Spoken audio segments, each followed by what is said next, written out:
Hello, my friend. Welcome here. I'm Aimee Esther. I have multiple chronic illnesses, including postural orthostatic tachycardia syndrome, or POTS. And today I want to share with you how I've treated my POTS naturally and improved my symptoms. So let's jump right in. My favorite thing of all time for POTS is compression socks. You've heard me talk about it before. I have an entire video about compression socks. I even tried multiple different brands at one point. I will link those videos down below, but I love compression socks. It is what's made for me the biggest difference. When I first put on compression socks, I was actually 6 months pregnant and I had more energy and less pain than I had had in years simply by putting on compression socks. So I wear mine all day, every day, from the time I wake up until the time I go to bed, unless I am swimming or in the shower or sleeping.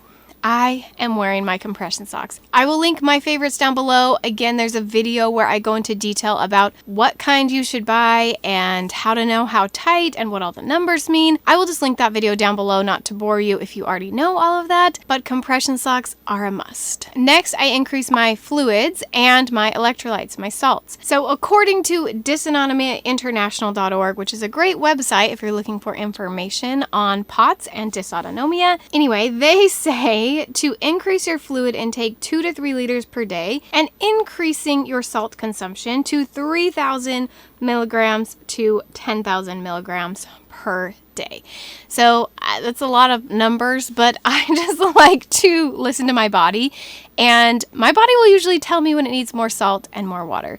I personally crave salt. I don't know about you, but if you live with POTS, let me know in the comments. Do you crave salt as well? I've actually started craving my salt pills. My favorites are Vitassium Fast Chews. They are so tasty.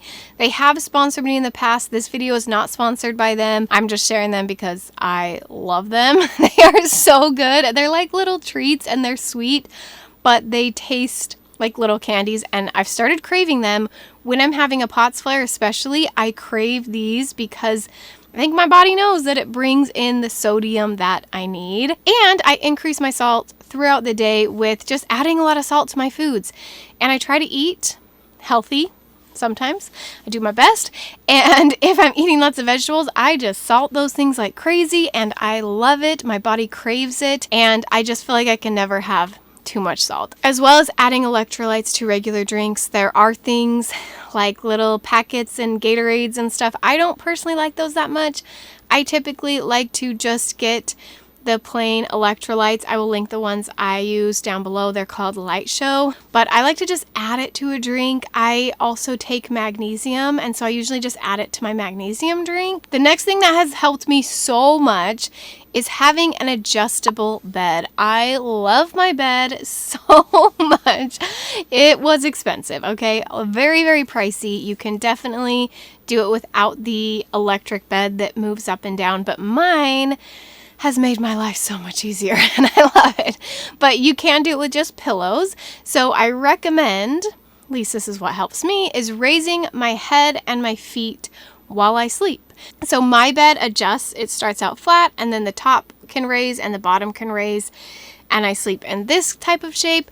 But you can also just do it with pillows. You could just lay on a flat bed and then add some pillows to your head, add some pillows to under your feet, and sleep a little bit elevated with both your head and your feet.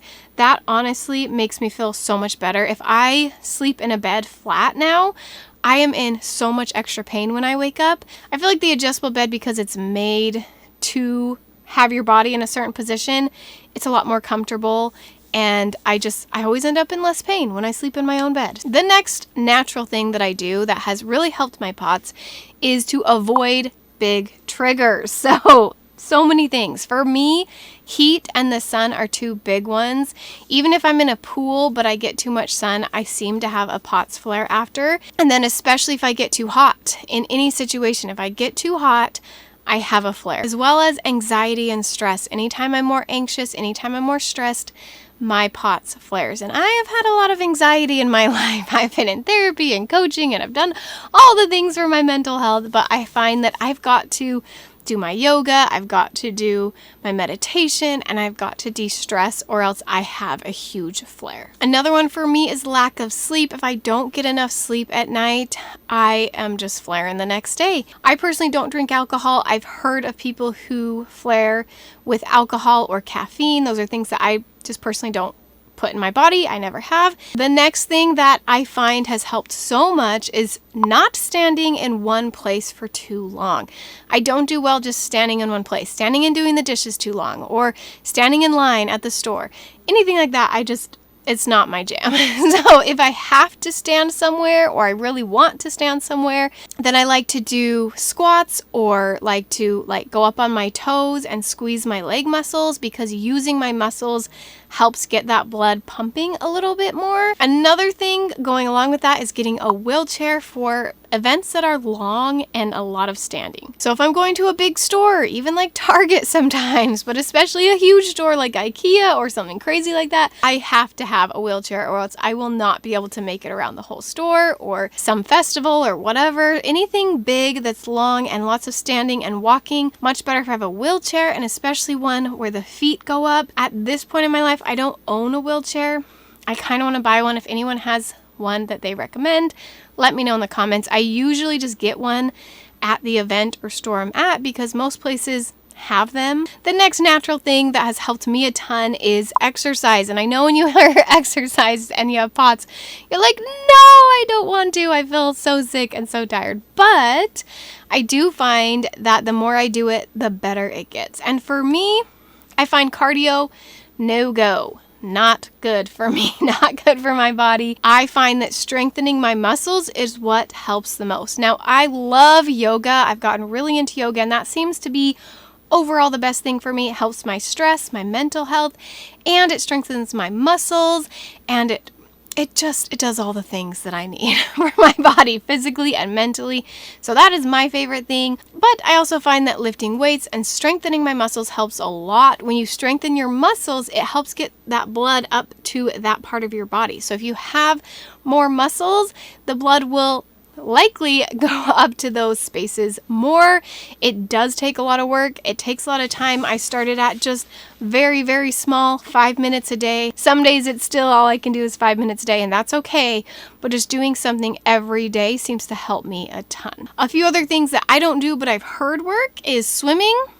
I just don't have a swimming pool nearby that I want to pay for and go to. Is a lot of work and time. Also, any kind of exercise you can do sitting down, like a rowing machine, or just, I don't know. Any of the exercises lying down are probably good options for you. The next thing that helps me so much, and is a total natural thing that you can do anytime, anywhere, is change. I find that I just have to change throughout my day. If I lay down all day long, I feel awful. If I'm up doing something all day long, I feel awful. So if I'm changing what I'm doing throughout my day, multiple times a day, I feel the best. Now, I am a stay-at-home mom, so I get that luxury of being able to choose my own schedule and being able to lay down when I need to and get up when I need to. And if I have something coming up that's out and about, I know that I need to rest before. I have that luxury. If you work somewhere, obviously a little more difficult. I'm sorry.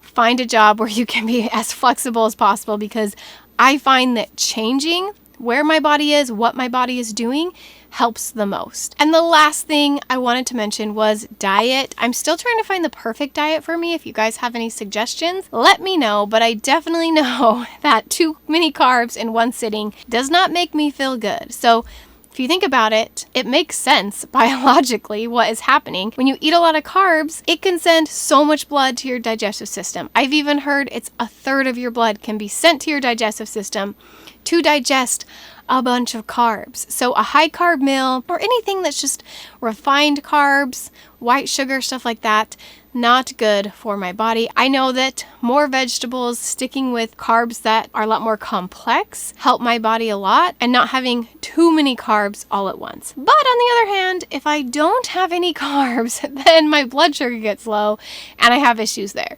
I don't know if that's a POTS thing or one of my other chronic illnesses. Let me know if you have issues with your blood sugar as well. So that's the things that have helped me treat my POTS naturally and helped me to feel so much better and to get into a better place. Now, I'm not perfect. I still live with pain and fatigue and all the symptoms of POTS all of the time, but these things have really helped change my life and helped me to get to a place where I can at least manage it. If you live with POTS or any other chronic illness, make sure you subscribe to my channel so we can learn how to live the most amazing life with chronic illness, and I'll see you in my next video.